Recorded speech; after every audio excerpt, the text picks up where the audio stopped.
Terima kasih Bapa, Engkau telah hantarkan kami setiap anak-anak-Mu. Bahkan jemaat-Mu yang mungkin masih dalam perjalanan menuju ke tempat ini, Engkau tuntun, Engkau sertai. Mereka boleh tiba di tempat ini, boleh bersama-sama dengan kami menikmati hadirat-Mu. Terima kasih Tuhan untuk penyertaan-Mu sepekan lamanya. Bahkan di tengah kami melewati berbagai hal persoalan hidup, kami dimampukan untuk melewati semuanya. Tuhan, saat ini kami rindu. Bahkan kami haus dan lapar akan kebenaran firman. Mari Tuhan, Engkau ini Tuhan, hamba-Mu yang penuh dengan kelemahan dan keterbatasan. Biarlah Tuhan, Engkau layakkan untuk menyuarakan isi hati. Supaya suara-Mu di tempat ini boleh kami dengar. Menjadi kekuatan bagi kami semua ketika kami berada di dalam pergumulan. Ketika kami berada di dalam segala persoalan hidup. Mari Tuhan, Engkau yang menjadikan kekuatan bagi kami semua. Terima kasih Bapa. Hanya di dalam nama Tuhan kami Yesus Kristus, kami berdoa dan mengucap syukur. Mari semua yang percaya kita katakan amin. Silakan.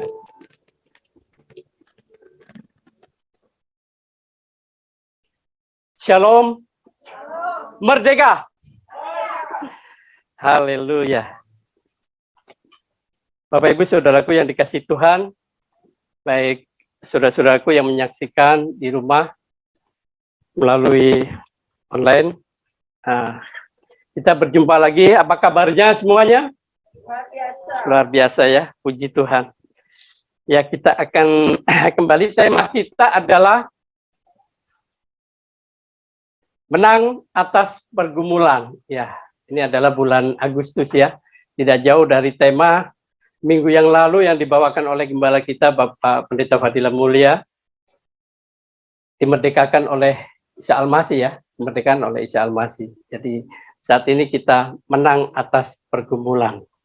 Ya, kita akan membaca dari Ibrani. Kitab Ibrani pasal 12 ayat 1 sampai ayat 4, saya akan bacakan untuk kita semua.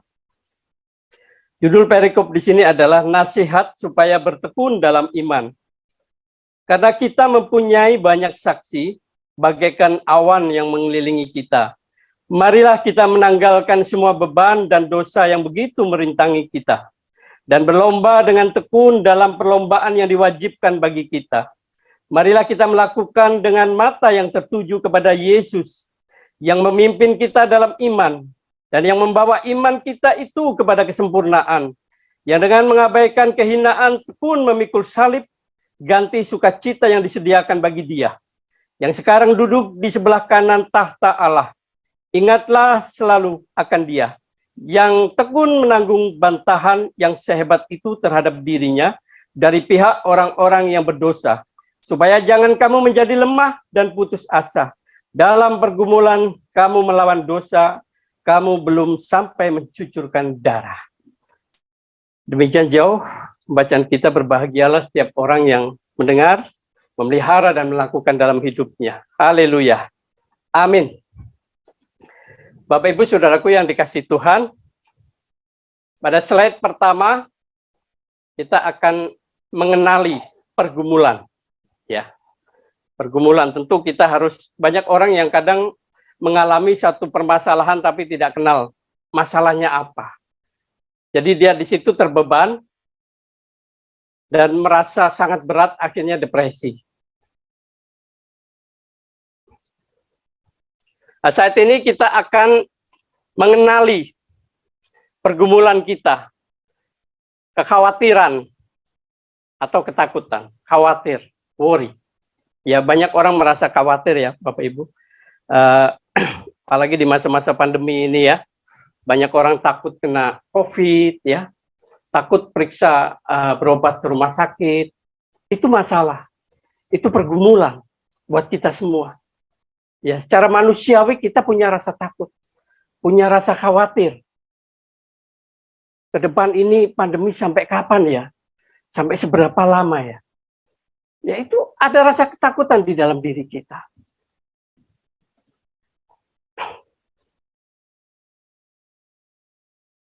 Di dalam Filipi 4 ayat 6 dan 7 di sini dikatakan, janganlah hendaklah kamu khawatir tentang apapun juga, tetapi nyatakanlah dalam segala hal keinginanmu kepada Allah dalam doa dan permohonan dengan ucapan syukur. Damai sejahtera Allah yang melampaui segala akal akan memelihara hati dan pikiranmu dalam Kristus Yesus. Ya, di sini jelas dikatakan, janganlah hendaknya kamu khawatir. Ya, kita harus percaya apapun yang tertulis di dalam Alkitab ini. Karena Alkitab adalah ineransi, tidak ada kesalahan di dalamnya. Ya, kalau kita ingin belajar tentang kebenarannya, ya kita lihat teks originalnya ya, bahasa aslinya. Ya, jadi kita harus meyakini sebagai anak-anak Tuhan, kekhawatiran memang selalu ada ya. Di sini temanya adalah menang atas pergumulan. Kita hidup dalam kemenangan di dalam Kristus. Walaupun pergumulan itu selalu ada, persoalan selalu ada. Karena dalam kitab Ayub 7 ayat 1 di sana dikatakan, bukankah manusia harus bergumul di bumi dan hari-harinya seperti hari-hari orang upahan? Jadi kita seperti orang-orang upahan. Kita menanti-nanti ya, menanti-nanti kehidupan yang menang, yang kita misalkan bebas gitu ya dari perbudakan atau dari kerja yang begitu berat begitu ya. Seperti orang upahan digambarkan oleh Ayub. Ya di bumi ini tempatnya pergumulan. Mengapa kita beri tema menang? Ya kita harus hidup dalam kemenangan karena kita adalah orang-orang yang sudah dimenangkan. Amin. Sudah dibebaskan dari belenggu dosa, keterikatan dosa. Ini yang perlu kita ingat. Setiap orang bisa mengalami khawatir, takut, dan cemas. 3 hal kalimat ini seringkali menghantui pikiran kita ya, hati kita. Cemas, khawatir. Pasti dalam kehidupan rumah tangga, pekerjaan, pelayanan. Ya. Saya tadi perjalanan dari rumah, nggak hujan di rumah. Masih gerimis kecil gitu ya. Saya pikir nggak usah pakai mantel.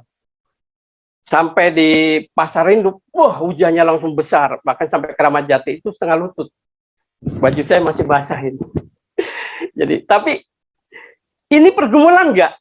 Mungkin bagi orang yang lemah ini pergumulan, persoalan. Wah nggak jadi gitu ya. Tapi karena saya punya jiwa pelayanan, saya tidak pernah menjadikan penghalang itu menjadi suatu pergumulan buat saya. Bahkan saya pernah waktu diundang kesaksian itu di sebuah gereja, di rumah itu sedang banjir 1 lutut. Motor saya mungkin nggak bisa keluar. Waduh ini gimana ya? Tuhan jangan sampai mati motor saya gitu ya. Saya sama istri saya keluarkan motor. Udah kita mau pakai mantel dari rumah. Saya bilang bawa salinan, bawa salinan. Puji Tuhan motor saya nggak mati. Sampai tempat gereja itu saya ganti semua karena basah semua sepanjang perjalanan kan hujan lebat, angin. Jadi pasti basah sampai ke dalam-dalam. Ya.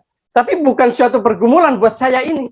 Tantangan yang harus kita lewati, yang harus kita hadapi.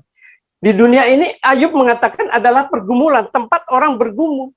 Jadi kalau kita menghadapi suatu pergumulan, suatu persoalan hidup, anggap saja itu suatu tantangan buat kita untuk menang. Amin. Ya Bapak Ibu, saudaraku yang dikasihi Tuhan.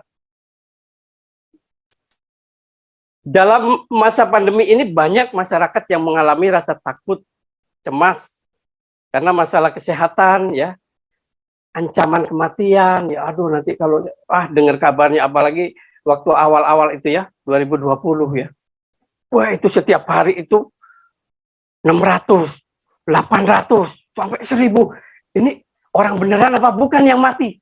Bukan bener, serius, ini pikiran saya.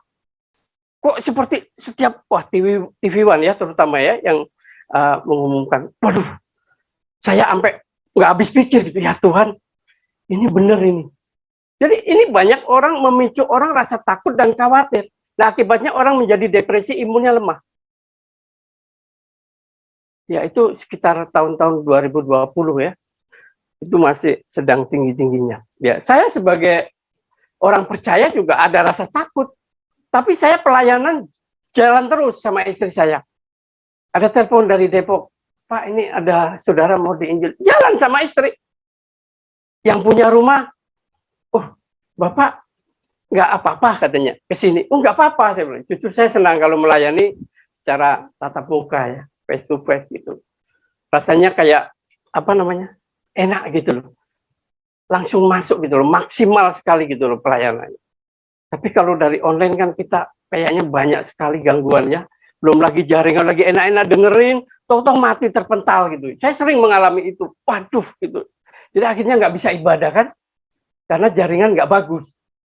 Apalagi kalau pas mati lampu, itu mati semua. Karena laptop saya itu nyala, itu harus colokin dulu. Nggak tahu laptop udah tua. Ya, colokin dulu baru dia nyala. Nyalanya juga loadingnya lama, sampai seberapa jam, sampai setengah jam. Waduh, ibadah selesai. Ya, ini juga suatu pergumulan, persoalan ya di dalam pelayanan. Makanya saya dari awal itu ya karena ini tuntutan ya, tuntutan bahwa kita harus menggunakan perangkat-perangkat elektronik ya, handphone, laptop ya harus kita akui. Tapi jujur dalam hati saya lebih suka langsung menginjili. Sama istri saya ke Muara Angke ya, Muara Angke. Saya injili preman di sana. Bahkan saya dibawain ikan banyak, terus bakar di situ makan kita. Habis doa pelepasan lalu saya diajak makan, bakar ikan. Sampai sekarang dia suka WA saya, telepon saya. Pak Elias kapan kesini lagi gitu. Pinggir laut rumahnya. Bahkan saya diajak jalan-jalan ke pinggir laut, lihat-lihat. Saya dalam hati ini dulu tempat saya main, tapi sekarang udah banyak apartemen di sana. Muara Angke. Kami naik busway, karena penuh busway waktu itu udah COVID. Udah COVID. Tapi kami jujur nggak ada rasa takut ya. Secara manusiawi memang takut. Tapi ini adalah pelayanan untuk Tuhan. Dan saya sudah dimenangkan Tuhan. Apapun yang terjadi atas diri saya sudah menang secara rohani. Ya. Bapak Ibu yang dikasih Tuhan, rasa cemas, rasa takut itu selalu ada di dalam diri kita. Sebagai anak-anak Tuhan, kita pasti secara manusiawi kita akan mengalami itu.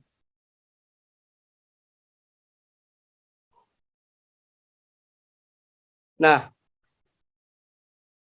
yang kedua,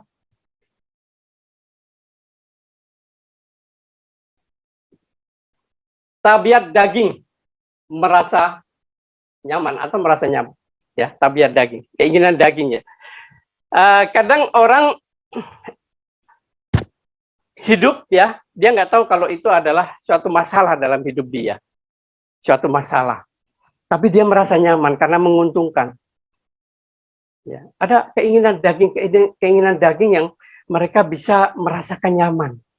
Mereka bisa merasakan enjoy.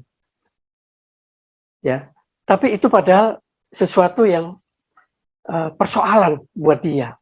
Ya, persoalan buat dia. Keinginan daging bisalah kita misalkan orang yang korupsi ya, orang yang melakukan perzinahan ya, orang yang melakukan apapun itu, membenci orang, kepahitan. Ya itu mereka lakukan terus, mereka merasa nyaman loh. Padahal itu suatu persoalan yang luar biasa. Yang harus kita jauhi, yang harus kita hancurkan. Karena itu akan menjadi penghalang jalan kita. Keinginan daging itu kadang tanpa kita sadari, enak gitu ya. Benci orang itu dia merasa puas loh. Ada orang yang seperti itu. Ya saya seringkali ya konseling orang-orang yang datang ke rumah itu, yang pertama saya tanya tentang itu, apakah kamu punya kepahitan dengan orang lain?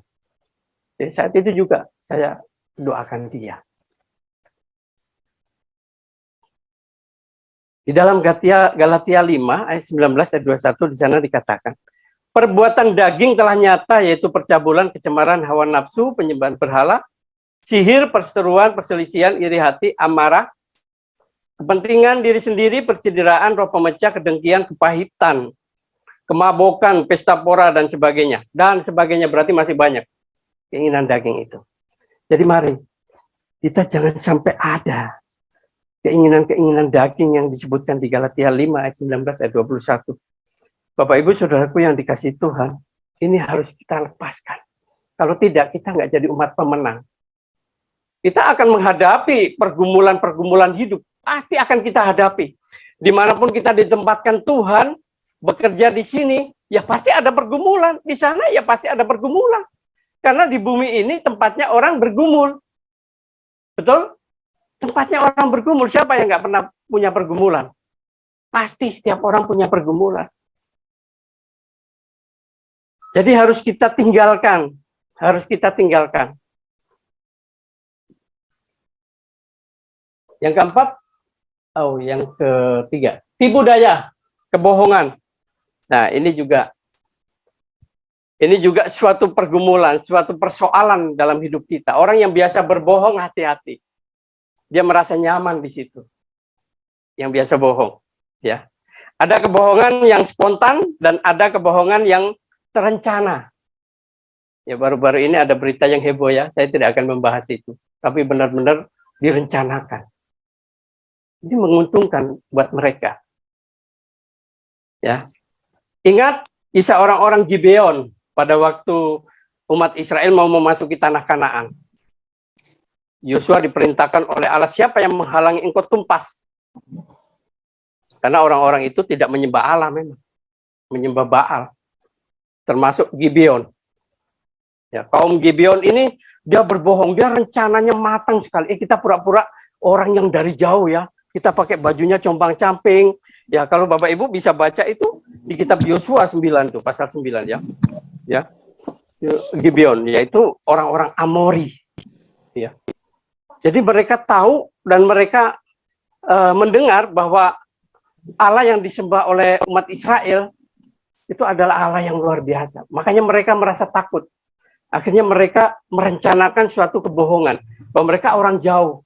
Ternyata ketahuan mereka orang dekat. Akhirnya dikutuklah sama Joshua. Joshua ini memang dipakai Tuhan. Dia sekali ngomong dan mengutuk, kamu akan jadi tukang belah kayu. Kamu akan jadi budak. Dia jadi budak beneran. Orang-orang Gibeon. Nah, ini akibat dari tipu daya, kebohongan. Kadang kita juga nggak sadar ya, kadang bilang, Pak doain saya ya. Mbak doain saya ya, Bu doain saya ya. Oh iya, nanti saya doain, tapi nggak pernah didoakan. Itu kebohongan apa bukan? Kebohongan dari ucapan kita ya nanti. Makanya saya kalau orang minta doakan, entah lewat WA, entah dia SMS atau apa, Pak Ilyas, doakan saya lagi ada pergumulan. Saat itu juga saya tumpang tangan itu WA-nya, saya doakan di tempat kerja. Langsung tanya istri saya itu, malam-malam ada orang kirim video lagi dirawat di rumah sakit di Taman Mini. Pak, doakan saya langsung, ayo kita doakan. Doakan saat itu juga. Karena dia membutuhkan doa. Karena kalau kita mendoakan itu Roh Kudus itu bekerja. Amin. Ya. Jadi kita apa yang dia kehendaki, yang dia inginkan untuk kita doakan. Kita doakan saat itu juga. Jangan kita tunggu-tunggu, nantilah, jangan. Wah nantilah saya ada doa syafaat jam sekian. Wah saya ada doa keluarga jam sekian. Jangan. Doa nggak usah nunggu-nunggu waktu atau apa, saat itu juga kita doakan. Ya. Jadi iblis adalah bapa segala dusta ya, bohongan ya. Yohanes 8 ayat 44. Iblis. Jadi hati-hati kalau kita sudah sering bohong, suka bohong, berarti bapak kita bukan Allah, bukan Yesus, tapi iblis. Ini Yesus sendiri yang ngomong di Yohanes 8 ayat 44. Kemudian pemberhalaan atau keterikatan ya. Hakikat penyembahan berhala adalah menyenangkan pikiran-pikiran sendiri. Jadi kalau sekarang orang, oh dia kalau berhala itu yang bentuknya patung ukir, udah nggak seperti itu sekarang. Bentuknya udah nggak seperti itu. Jadi pemberhalaan itu ada di dalam pikiran-pikiran kita. Ya, menyenangkan keinginan sendiri. Ketika kita menyusun suatu gagasan tentang Allah dari imajinasi kita, penyembahan berhala dalam hati ini sama buruknya dengan penyembahan berhala yang dilakukan oleh tangan kita, oleh tubuh kita. Jadi ada banyak orang memiliki gagasan, opini, apapun ya, itu bisa suatu pemberhalaan dalam dirinya. Misalkan dia punya hobi yang tidak bisa ditinggalkan. Entah itu rokok, ya, atau hobi apa ya, mancing atau hobi apa. Sehingga hobi itu mengikat dalam diri dia, dalam pikiran dia. Wah, aku kalau nggak mancing hari ini nggak bisa. Nah, itu sudah terikat. Ini juga suatu pemberhalaan.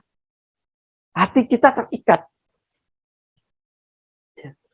Mereka yang terlibat dalam hal pemberhalaan seperti tersebut di atas secara sadar ataupun tanpa disadari telah sepakat dengan Thomas Paine yang berkata, pikiran saya adalah gereja saya. Dia katakan begitu. Luar biasa ya. Pikiran saya adalah gereja saya. Seolah-olah menuhankan pikirannya sendiri. Ya. Dan setiap penyimpangan adalah pemberhalaan.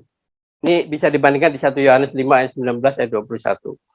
Kebiasaan kita pada keterikatan. Nah, di sini ada John Calvin, dia katakan pikiran manusia adalah pabrik berhala. Ini bertentangan dengan gagasan dari Thomas Paine tadi. Ya. Pikiran manusia adalah pabrik berhala, tempatnya pemberhalaan. Jadi anak-anak Tuhan ini kan kita hidup secara roh ya. Jadi bentuk-bentuk berhalanya juga pasti secara roh. Yang masuk dalam pikiran kita, gagasan-gagasan yang masuk dalam hati kita dan mengikat. Itu adalah pemberhalaan. Kita perlu hati-hati. Kebiasaan kita pada keterikatan, yaitu misalkan orang bekerja gitu ya. Nggak kenal waktu. Dia lembur sampai larut-larut, ya cari duit, ya habis-habis juga uang. Tapi dia terikat dengan pekerjaan itu, seolah-olah nggak ada puasnya. Nggak ada waktu lagi untuk berdoa, untuk ke gereja. Saya tanya, oh, besok kita ke gereja. Waduh, saya lembur di kantor. Banyak yang seperti itu. Sehingga tidak bisa dia mengambil saat teduh bersama Tuhan. Yaitu kebiasaan ya, biasa hati-hati bahwa keinginan-keinginan yang kuat dalam pikiran kita bisa jadi tanpa sadar kita sedang membangun sebuah pemberhalaan di dalam diri kita. Ya. Berhala bukan lagi suatu bentuk yang seperti tadi saya katakan patung, ukiran, atau batu, atau pohon, atau apapun itu ya. Tapi sebuah keinginan yang kuat dalam diri kita, dalam pikiran kita. Itu adalah pemberhalaan. Sehingga mengikat kuat di dalam diri kita. Ada teman saya yang mengatakan, waduh, Pak Ilas kok bisa ya nggak ngerokok? Saya itu sehari kalau nggak ngerokok itu nggak bisa. Lebih baik saya nggak makan daripada nggak ngerokok. Ini luar biasa keterikatannya. Ini sudah menjadi berhala di dalam diri orang itu. Ya, saya pernah mau mendoakan teman saya tapi nggak jadi. Jadi kamu mau lepas dari rokok? Mau. Gitu. Saya mau doakan dia. Saya mau hancurkan roh rokok di dalam hati kamu. Keinginanmu saat ini juga kamu akan terlepas dari keterikatan rokok. Aduh, saya tapi masih pengen rokok. Katanya akhirnya nggak jadi. Ya, jadi hati-hati ya. Jadi keinginan-keinginan dalam pikiran kita, dalam hati kita itu bisa menjadi berhala. Ya. Ya, kita mengisi kemenangan kita dengan meneladani karakter Kristus. Slide yang berikutnya. Teladani karakter Kristus. Mengisi kemenangan dengan tetap fokus pada pribadi Kristus supaya kita terus menang. Ya. Kita sudah menang, tapi ketika kita diperhadapkan dengan pergumulan persoalan hidup, kita kadang jatuh bangun. Kita kadang kalah.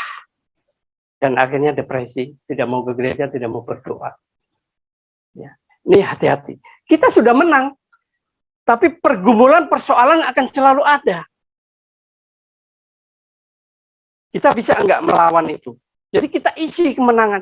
Indonesia merdeka, kita isi kemerdekaan dengan hal-hal yang baik. Supaya terus maju, progresif ke depan. Semakin meninggalkan negara berkembang ya, menjadi negara yang maju. Diisi dengan apapun ya, kegiatan yang bisa membuat negara kita maju. Begitu juga dengan iman kita. Kita sudah dimenangkan, mari kita isi kehidupan kita dengan tetap fokus pada pribadi Kristus. Meneladani sikap hidupnya, sikap Yesus. Tetap rendah hati, sabar, penuh kasih, terutama punya hati hamba. Ya, melakukan panggilan untuk melayani sesama. Ya, tidak mudah orang punya hati hamba. Nggak gampang. Jadi, kalau kita mau melayani Tuhan, kita harus punya hati hamba. Tuhan Yesus saja mau loh membasuh kaki murid-muridnya. Itu menunjukkan bahwa dia benar-benar memberikan teladan bahwa kita harus memiliki hati hamba. Seperti Tuhan Yesus. Amin. Hati hamba. Mengisi kemenangan dengan menerapkan setiap pengajaran Kristus. Ya. Jadi kita harus selalu ingat apa yang diajarkan oleh Kristus. Menghidupi iman percaya kita dengan buah-buah roh. Ya, tadi kita sebutkan di Galatia 5 ayat 22 sampai 25 ya. Itu harus kita hidupi iman percaya kita. Supaya kita benar-benar mengalami kemenangan. Memang tidak mudah. Karena kita punya ego, ya. Banyak hal yang bisa jadi korban. Tapi kalau kita mau sungguh-sungguh menghidupi iman kita dengan buah-buah roh itu, kita benar-benar merasakan bahwa hidup dalam kemenangan. Amin. Tidak cukup hanya dengan percaya atau beriman saja, tapi iman itu harus sungguh-sungguh dimodali, dihidupi dengan segala perbuatan baik, yaitu perbuatan-perbuatan yang berkenan pada Tuhan. Jangan seperti tong kosong nyaring bunyinya ya. Tong itu kalau nggak ada isinya, kalau dipukul, tong kenceng banget ya. Ya seperti itu ya. Ya. Yang ketiga, mengisi kemenangan dengan meneladani pola hidup para tokoh-tokoh. Orang-orang yang diutus oleh Tuhan, diantaranya siapa? Abraham. Ya, kita bisa baca di Kejadian 12 ya. Meneladani bagaimana dia setia, dipanggil oleh Tuhan. Dia nggak tahu mau kemana nih gua. Tapi Tuhan panggil dia, dia nurut tuh, Abraham loh. Dia setia loh sama Tuhan, dia taat. Bahkan sampai disuruh mengorbankan anak yang dikasihinya, Ishak, dia nurut tuh, Abraham. Kita punya enggak iman seperti itu? Nah, ini perlu kita teladani dari Abraham. Ketika dia dipanggil Allah untuk rencana apa? Visi perjanjian. Visi perjanjian. Yang keempat, mengisi kemenangan dengan meneladani pola hidup Ayub. Ya, nah ini penting. Ya, Ayub. Ya, dia tidak tergoda oleh hasutan orang lain, teman-temannya yang besuk dia waktu dia sedang, wah luar biasa ya sengsaranya si Ayub. Itu. Ditawaran-tawaran, ulah kamu tinggalkan aja Allah kamu itu. Sekarang kamu udah kayak begini, apa yang bisa kamu harapkan dari Tuhanmu? Dari Allahmu, tinggalkan saja gitu kata teman-temannya. Tapi Ayub tidak. Dia tetap merasakan kasih Allah. Ayub ini boleh dikata pada zaman itu, kalau untuk dibandingkan orang zaman sekarang itu, dia seorang miliarder terkaya di Mesir. Ya, dia tidak tergoda, Ayub ini. Dia menjaga kesetiaannya kepada Allah yang disembahnya. Dia tidak tergoda. Jadi walaupun kita mengalami penderitaan apapun, ya ini gambarannya seperti Ayub ya. Sampai kita sakit, sampai kita, oh berdoa kok kayaknya nggak dijawab-jawab, sampai kita jatuh miskin. Bagaimana yang kita rasakan? Bisa nggak kita meneladani Ayub? Ini harus kita buktikan. Bahwa kita punya iman yang luar biasa. Mengisi kemenangan dengan memusatkan hati dan pikiran kepada Kristus. Ya, kita tetap fokus kepada Kristus. Saya pernah kesaksian di gereja tempat saya dibaptis. Saya orangnya senang pelayanan. Dimanapun saya pelayanan. Saya mau. Siapa yang mau mengajak, saya mau. Bahkan di gereja itu ada vokal group, kaum pria, lansia, komisi doa. Kalau saya nggak ada jadwal lain, saya ikut. Karena saya dan istri suka pelayanan. Senang pelayanan. Kami satu hati untuk melayani Tuhan dimanapun berada. Saya tetap punya kerinduan untuk pelayanan. Bahkan saya ingin mati dalam pelayanan. Orang takut mati, kita pengen mati. Tapi jangan takut, kita sudah dimenangkan oleh Tuhan. Amin. Sudah dimenangkan. Biarkan Tuhan berkarya dalam hidup kita. Dan dia menyuburkan iman kita ke arah kesempurnaan. Jadi iman itu harus disuburkan dengan apa? Banyak berdoa, banyak pelayanan, banyak bersaat teduh, intim dengan Tuhan, menjadi teladan bagi keluarga, melakukan hal-hal yang baik. Ini iman kita akan menjadi subur. Tidak tergoda, tidak tergoncang oleh apapun. Tekun dan setia dalam memikul salib, tidak mudah menyerah. Tetap mampu mengatasi segala perkara. Filipi 4 ayat 13, segala perkara dapat kutanggung di dalam Dia. Jadi saya selalu, kalau ada persoalan apapun dengan istri, bawa dalam doa. Serahkan pada Tuhan. Sambil kita terus berusaha. Nah, ini. Membangun pertumbuhan iman artinya kita harus terus-menerus secara progresif menghidupi iman kita dengan semangat yang berapi-api, membangun kompetensi dan integritas pelayanan secara dinamis, efektif, dan sistematis. Jadi kalau kita mau kita menjadi anak Tuhan tuh ya, memang kita harus pertama harus punya komitmen, integritas. Apa yang kita pikirkan, yang kita rencanakan harus sesuai dengan perbuatan kita. Itu namanya kita punya pribadi yang lengkap.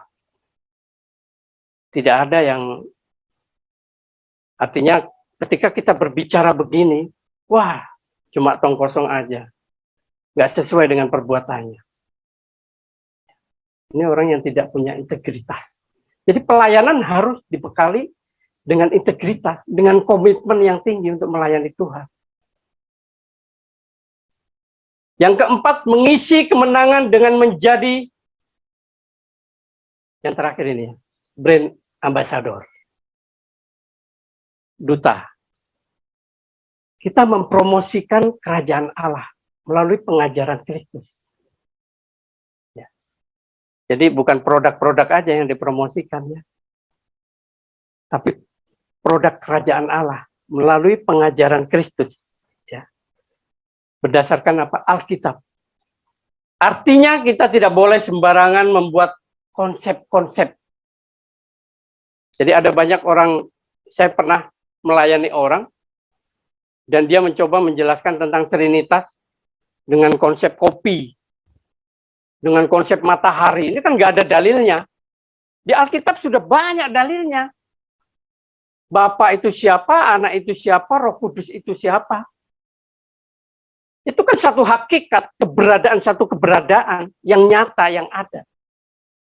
Ya Tuhan mau mengutus berapa ribu Roh Kudus kepada umatnya, ya otoritas Tuhan dong. Masa Tuhannya terus banyak begitu? Itu. Jadi kita hati-hati. Kita harus banyak belajar membaca Alkitab. Dalam Perjanjian Lama itu Musa saja dia mengatakan ya begini ya. Nyanyian Musa yang dilantunkan di akhir hidupnya. Ia menyatakan bahwa Allah adalah Bapa yang menciptakan umatnya. Jadi Bapa itu sang pencipta, Allah. Banyak di dalam kitab-kitab Perjanjian Lama ini sudah dinyatakan bahwa Allah itu adalah Bapa. Bahkan di kitab Perjanjian Baru, makanya Tuhan Yesus, Allah adalah Bapa kita. Dia mengajarkan doa Bapa kami yang di surga, dikuduskanlah namamu. Biasanya kita pakai bahasa Arab ya.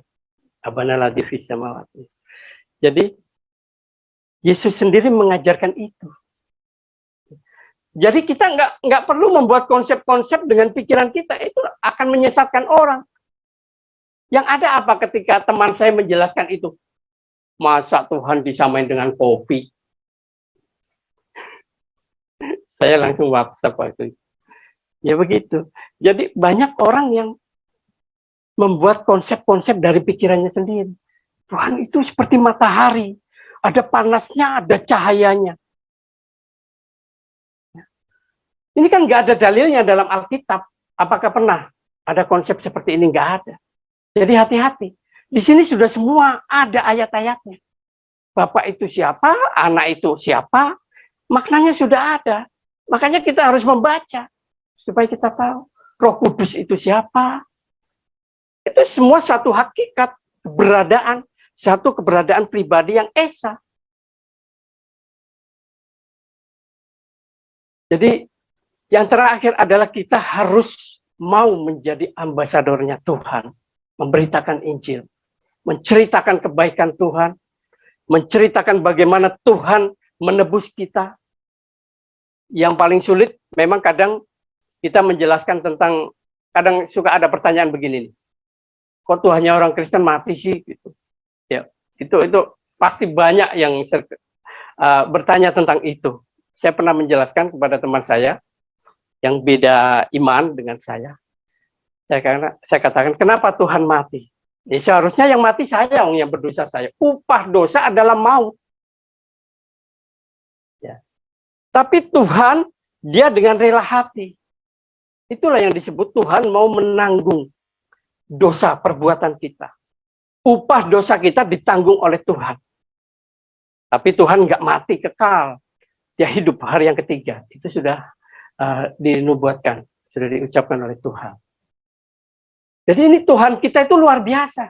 Seharusnya kita ini kan gambar yang rusak, yang memang nggak mungkin kita mendapatkan keselamatan, kemuliaan, kekudusan sebelum Adam dan Hawa jatuh dalam dosa.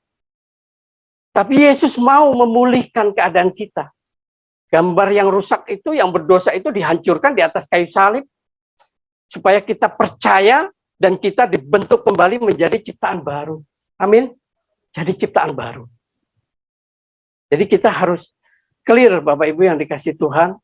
Ketika kita mau menjelaskan, menginjil, kita harus baca. Kita harus terus belajar untuk mengerti pemaknaan. Dan puji Tuhan, penjelasan-penjelasan saya masuk akal. Saya katakan, kalau kamu mati masuk mana? Dia bilang nggak tahu gitu. Yang penting saya jalanin aja. Karena nggak ada yang mau berkorban untuk kamu. Siapa? Ya. Jadi kita kalau bercerita tentang ini, kita harus kembali lagi ke kitab Kejadian. Ya, pergumulan pertama yang terjadi itu ada di saat Adam dan Hawa jatuh dalam dosa. Itu pergumulan yang awal. Akhirnya apa? Kita hidup bergumul terus di bumi ini. Ayub katakan, bergumul terus. Ya, iblis pintar waktu dia menggoda dan menjerumuskan Adam dan Hawa. Iblis juga pakai ayat Alkitab. Bukankah Allahmu berkata bahwa semua pohon di taman ini tidak boleh kamu makan? Oh boleh, cuma satu yang nggak boleh aku makan. Nah itu dia. Yang satu itu emang kenapa? Kalau lu makan, kamu akan seperti Allah. Wah, gimana sih kita, tipuan-tipuan iblis itu luar biasa loh. Kalau kamu mau, kamu akan jadi direktur loh. Jadi miliarder. Hati-hati. Ya, tipuan iblis itu luar biasa. Karena sejak awal dosa yang kita perbuat, yang kita lakukan itu sebenarnya bukan dosa apa ya, untuk melawan diri kita sendiri, tapi dosa melawan Allah sebenarnya. Karena kita pertama kali diajarkan oleh iblis untuk itu. Makanlah, engkau akan seperti Allah. Harusnya buah yang baik dan yang jahat jangan dimakan. Supaya Adam dan Hawa menikmati buah yang baik terus. Akhirnya baik-baik terus. Karena ada yang baik dan yang jahat dimakan, ya kita hidup di dalam kebaikan dan kejahatan. Lebih banyak kejahatan yang memenangkan manusia. Lebih banyak kejahatan. Jadi mari Bapak Ibu Saudaraku yang dikasih Tuhan, kita menjadi brand ambasadornya Tuhan. Mulai hari ini, banyak jiwa-jiwa yang belum percaya. Dengan doa kita bisa menginjil. Sebut namanya, catat namanya satu-satu. Dengan sikap hidup kita pun kita bisa memberitakan Injil. Ya. Dengan perkataan kita punya anugerah, bisa memiliki kecerdasan sosial dalam bercakap-cakap, dalam menginjil, itu juga karunia. Jadi setiap orang punya karunia untuk dipakai Tuhan. Hanya tergantung kita punya kerinduan atau tidak. Jadi kita adalah sudah menjadi umat pemenang. Amin. Sudah menjadi umat pemenang dan sudah dimenangkan oleh Kristus. Tapi kita harus berani melawan pergumulan, persoalan hidup di dunia ini. Yang perlu kita ingat, bahwa kita adalah umat pemenang yang sudah dimenangkan oleh Tuhan. Amin. Mari kita berdoa.